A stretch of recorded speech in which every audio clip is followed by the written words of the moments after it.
마크 롤렌즈는 확장 인지 진영에 속해 있는 학자입니다. 그의 책 새로운 마음과학은 체화된 인지 전반에 걸쳐 지식을 쌓는데 큰 도움이 됩니다. 그래서 오늘 인지과학 마지막 시간인데요. 이 책을 통해서 체화된 인지의 4대 분파를 정리해보고 더불어 확장 인지에 관해서 앤디 클락과 마크 롤렌즈의 의견 차이도 살펴볼까 합니다. 마크 롤렌즈는 전통적인 인지과학의 특성으로 두 가지를 꼽고 있습니다. 첫 번째는 심적 과정은 오로지 뇌를 통해 구현된다는 생각이며, 두 번째는 그 심적 과정의 본질이 뇌 안에서 진행되는 추상적 프로그램이다 라고 보는 생각입니다. 반면에 저자가 비데카르트적 인지과학이라고 부르는 새로운 인지과학은 심적 과정을 뇌에 국한시키지 않습니다. 물론 우리의 뇌 안에서 진행되는 과정도 분명 존재하지만 그것이 100%는 아니라는 것입니다. 예를 들어 우리는 일상생활에서 다양한 저장 매체를 활용하고 있습니다. 스마트폰에 메모를 저장하고 블로그에 글을 남기기도 합니다. 스마트폰이라는 기기만 있다면 그 메모를 다시 확인할 수 있으며, 또한 인터넷만 연결되어 있다면 블로그에 쓴 글을 다시 확인할 수 있습니다. 우리 머리 안에 있는 정보를 끄집어내는 것만큼 자연스러운 과정은 아니지만 이런 기기들은 분명 우리의 장기 기억을 저장하는 역할을 맡고 있습니다. 이런 의미에서 보면 스마트폰과 블로그는 확실히 인지 과정에 참여하고 있으며, 이로써 원래대로라면 뇌가 나홀로 감당했어야 할 인지적인 부담을 일부분 외부로 분산시키는 역할을 한다고 볼 수가 있겠습니다. 마크 롤렌즈의 설명을 살펴보겠습니다. 우리가 수행해야 하는 과제와 관련된 정보를 환경의 구조가 보유하고 있고, 우리가 올바른 방식으로 이 구조를 이용하거나 이 구조에 작용함으로써 인지적 과제 수행 시 이 정보를 활용하고 채택할 수 있을 때 환경의 구조는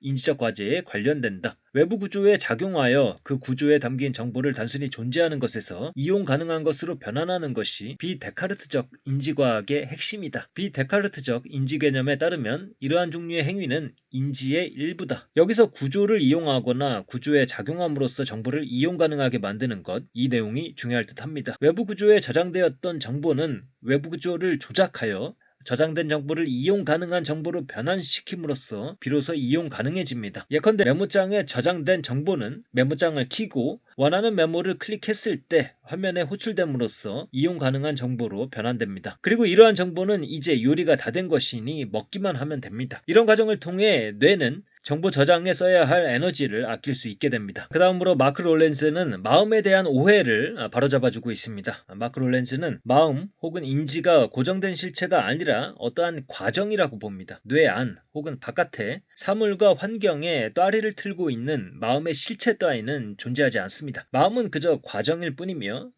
그리고 뇌 바깥에 존재하는 사물과 환경도 이러한 과정에 참여하는 것으로 이해해야 합니다. 앞서 이야기한 존재하는 정보를 이용 가능한 정보로 전환하는 것도 그러한 과정의 하나의 예일 것입니다. 그래서 저자는 되도록 마음이라는 용어를 피하고 심적 상태, 심적 과정, 심적 현상이라는 말을 사용합니다. 사람들은 마음을 일반적으로 여러 가지 심적 상태와 과정들을 묶어주는 배우의 어떤 실체 같은 것으로 이해를 합니다. 이런 식의 맥락을 따르면 마음은 외부 세계의 확장에 적용할 수 없는 용어가 되어버립니다. 반면에 휴메의 용법처럼 마음을 실체가 아니라 관념들의 다발 같은 것으로 이해를 했을 때 마음을 외부에 확장해서 사용할 수 있게 되는 것입니다. 하여간에 저자는 마음이라는 용어 대신에 심적 과정, 심적 현상이라는 말을 자주 사용합니다. 그리고 이러한 심적 현상에 대한 새로운 인지과학의 관점은 크게 네 부류로 구분이 됩니다. 그것은 바로 체화, 확장, 행화, 착근입니다. 다시 말해 심적 과정, 심적 현상은 체화되었거나 확장되었거나 행화적이거나 착근되어 있습니다. 이제부터 이 4E에 대해서 하나하나 살펴보기로 하겠습니다. 이 네 가지 중에서 확장인지, 행화인지는 여러 번 설명을 드린 적이 있고요. 오늘은 체화, 착근에 대한 내용도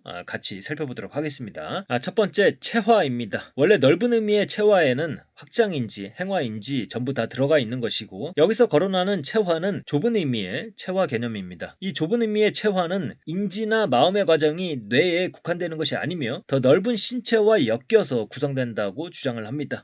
뇌보다는 확장해서 신체도 함께 이야기를 하지만 환경으로까지 확장하는 것은 아닙니다. 대표적인 학자는 안토니오 다마지오와 로렌스 샤피로를 들 수가 있습니다. 롤렌즈는 샤피로의 관점을 주로 살펴보고 있습니다. 우선 샤피로는 인간의 마음이 꼭 인간 신체에 깃들어 있을 필요는 없다고 주장하는 분리가능성 논제를 공략합니다. 이 논제는 인간 같은 마음은 인간 같지 않은 몸에도 존재할 수 있다고 봅니다. 반면에 샤피로는 인간과 같은 몸을 갖고 있지 않다면 인간과 같은 마음을 가질 수 없다고 봅니다. 예컨대 생식 능력이 없어서 피부치 가족이 없고 또 몸도 존재하지 않는 기계가 월급이 끊겼을 때 느끼는 가장의 불안감을 제대로 공감할 수 있을까요? 그럴 수 없을 것입니다. 샤피로는 또한 잠수함 사용 설명서에 예를 들고 있습니다. 잠수함을 조종해야 하는데 비행기 조종에 관한 사용 설명서만 주어져 있다고 생각을 해보죠. 이때 비행기 조종에 관한 사용 설명서는 잠수함 조종에 얼마간 도움이 되기는 하겠지만 완벽하게 도움이 되지는 않을 것입니다. 기저의 몸뚱아리가 다르기 때문입니다. 비행기의 사용 설명서는 비행기의 기체가 어떻게 생겨 먹었느냐에 의존합니다. 잠수함도 마찬가지입니다.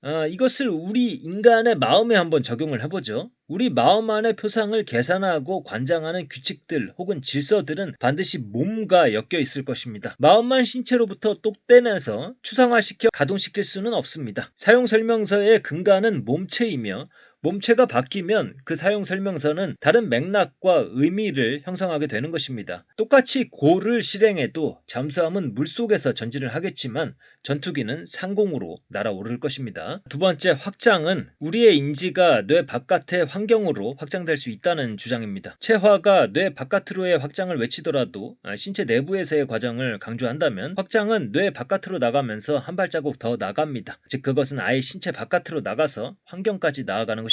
다만 이러한 주장은 외부 환경을 강조하지만 신경적인, 신체적인 구성 성분이 아예 필요 없다고 주장하지는 않는다는 것이 또한 중요한 체크포인트가 될 것입니다. 앤디 클락이 확장인지의 대표적인 학자이고요. 다만 앞서서 소개한 앤디 클락의 논문 The Extended Mind에 대한 마크 롤렌즈의 의견은 조금 다른 듯합니다. 먼저 많은 사람들은 오토의 수첩에 적혀있는 미술관이 53번가에 있다는 문장이 오토의 믿음과 동일하다는 식으로 해석을 합니다. 그리고 제리 포더와 같은 학자들은 그러한 문장은 파생적 지향성을 갖기 때문에 믿음과 동일하지 않다고 주장을 합니다. 그것 자체로는 믿음이 아니며 인간이 의미를 부여할 때 믿음으로 방향을 잡거나 할 뿐인 것입니다. 반면에 마크 롤렌즈는 수첩에 적어둔 항목이 그 자체로 믿음이 아니라는 것에 대해서는 동의하지만 그러니까 수첩에 쓰여있는 미술관이 53번가에 있다는 그 문장 말이죠. 그러나 그것이 믿음이라는 과정의 일부를 이룬다는 식으로 변형된 주장을 합니다. 어떤 명사적으로 믿음을 담고 있는 실체가 뇌 바깥에 독자적으로 존재하는 것이 아니라 바깥에 존재하는 것들은 믿음을 구성하는 과정에 동사적으로, 형용사적으로 참여한다는 의미입니다. 이 동사적, 형용사적 이런 표현은 마크 롤렌스가 사용한 것이 아니라 오소가 이 책을 읽으면서 이해를 한 방식입니다. 이 대목에서 마크 롤렌스에 대한 이영희 교수님의 평을 한번 살펴보고 넘어가도록 하겠습니다. 외적 구조에 대한 조작이 전체 인지 과정의 부분이라는 점을 주장하지만 조작된 구조를 인지 상태와 동일시하지는 않는다는 점에서 온건하다. 이것이 바로 롤렌즈의 입장이다. 롤렌즈의 입장은 인지 상태가 아니라 인지 과정에 주목하기 때문에 현대 미술관이 맨하튼 53번가에 있다라는 정보를 오토의 믿음과 동일시하지 않는다. 온건하다는 표현이 눈에 띄는데 이것은 마크 롤렌스의 주장이 앤디 클락의 주장보다 온건하다는 뜻입니다. 다음으로 세 번째는 착근입니다.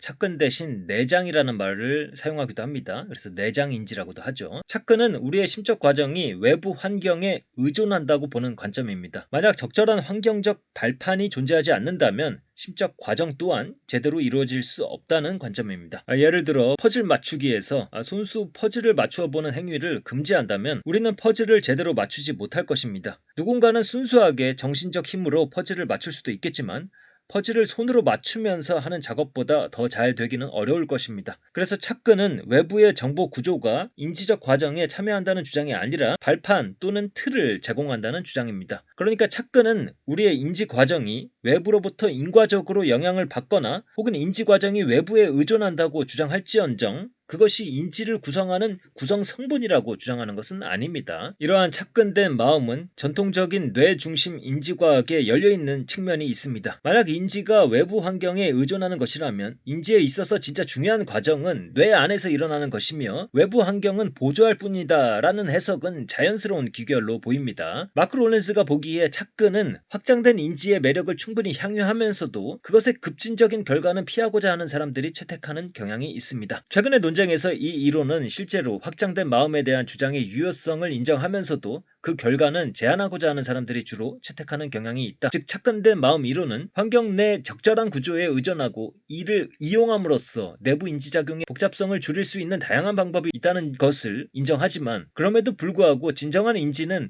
뇌에서만 일어난다고 주장하고자 하는 사람들에게 일종의 신데카르트주의적 대체 입장으로 이용되는 경향이 있다. 이제 네 번째는 행화입니다. 이 행화인지는 앞에서도 살펴봤기 때문에 조금은 익숙해졌을 것입니다. 다시 한번 살펴보면 행화는 몸 내 환경이 행위를 통해 하나로 엮여 있다는 주장입니다. 그리하여 신경과정도 인지에 기여를 하지만 유기체가 환경에 작용하는 과정 그리고 환경이 유기체에 작용하는 과정도 함께 동등하게 인지를 구성한다는 주장입니다. 인간은 세계 내에 존재하며 움직이고 행위를 할 때마다 둘러싼 환경에 작용합니다. 그리고 우리가 작용하는 만큼 환경은 우리를 다듬어 갑니다. 우리의 지각과 인지는 이러한 행위에 따라 끊임없이 변화하는 것으로서 체험됩니다. 그리고 수많은 경험을 통해 그러한 지식에 숙달되었을 때 우리의 지식은 믿을 만한 기대를 산출하게 됩니다. 이러한 과정의 중심에는 알바노의 개념인 함수를 놓고 생각하면 이해에 도움이 될 것입니다. 마크 롤렌즈는 이러한 행화인지와 확장인지를 비교해보고 나서 다음에 세 가지의 공통점을 뽑고 있습니다. 행화, 확장 모두 세 개가 인지과정의 외부 저장소라는 것에 동의한다.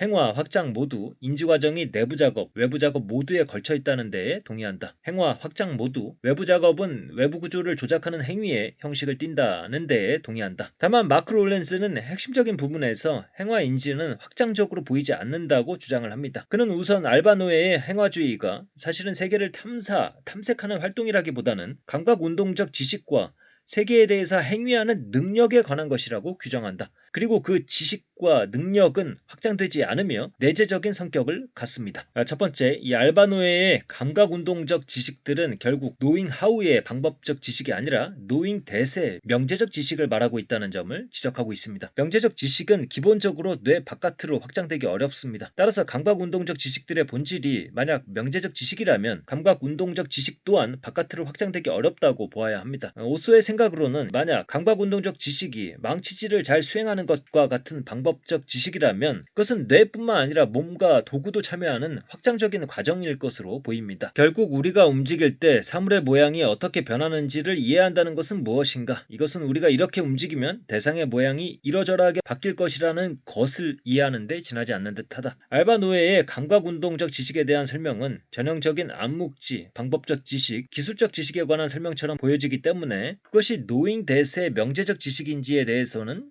솔직히 납득이 잘 가지는 않습니다. 하여간 이 지점이 알바노에의 행화인지와 마크 롤렌즈의 확장인지가 갈리는 첫 번째 기점이라는 정도만 이해하고 넘어가도록 하겠습니다. 두 번째로 알바노에의 주장에 따르면 세계를 지각하려면 그 세계를 탐색하려는 능력을 행사해야 합니다. 이 경우 그의 행화주의는 확장을 함축합니다. 그러나 겉보기와는 달리 행화주의는 실제로 탐색하는 능력의 행사보다는 능력에 매달릴 뿐입니다. 그리고 그러한 능력은 확장적인 것이 아니라 내재적인 것입니다. 예컨대 우리는 처음 보는 토마토의 모습을 지각할 수 있습니다. 토마토의 정면을 보면서도 그것의 옆면, 뒷면을 잠재적 배경으로 보고 있으며 부피감, 무게감도 덤으로 느낄 수가 있습니다. 알바노의 주장대로라면 토마토를 이리저리 돌려보는 등의 능력을 행사해야 지각을 할 수 있는데 이 경우 능력을 행사하기 전인데도 지각을 할 수가 있습니다. 즉 지각을 위해 반드시 능력의 행사가 필요하지는 않으며 능력만으로 충분한 것입니다. 이에 대해서 알바노에는 이전 경험을